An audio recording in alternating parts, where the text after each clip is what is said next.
Why isn't every organism a perfect clone? The answer is found in population genetics. It all starts with genetic variation, the simple fact that there are differences in the DNA between individuals. This variation, created by mutation and shuffled by sexual reproduction, is the raw material for evolution. Without it, a population can't adapt to a changing world. It's like a builder with no bricks. To understand how populations change, scientists first imagine one that doesn't. This is the Hardy-Weinberg principle, a hypothetical, static population where gene frequencies stay constant. It requires 5 strict conditions: no new mutations, random mating, a huge population, no migration, and no natural selection. No real population is this perfect.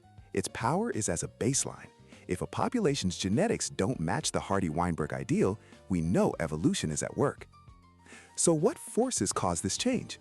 First, there's selection pressure. This is nature playing favorites. A new predator or a shifting climate favors certain traits, making those individuals more likely to survive and reproduce. Second is genetic drift. This is pure chance.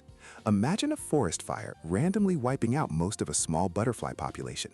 The survivor's gene pool, which becomes the new normal, is based on luck, not fitness. Drift has a huge impact on small populations. Finally, there's gene flow or migration. When individuals move between populations, they bring their genes with them, mixing the gene pools. These forces, selection, drift, and gene flow, constantly push and pull on a population's genetic variation. They are the sculptors of biodiversity, explaining everything from antibiotic resistors to the challenges facing endangered species. They're why life is a dynamic, ever-changing story.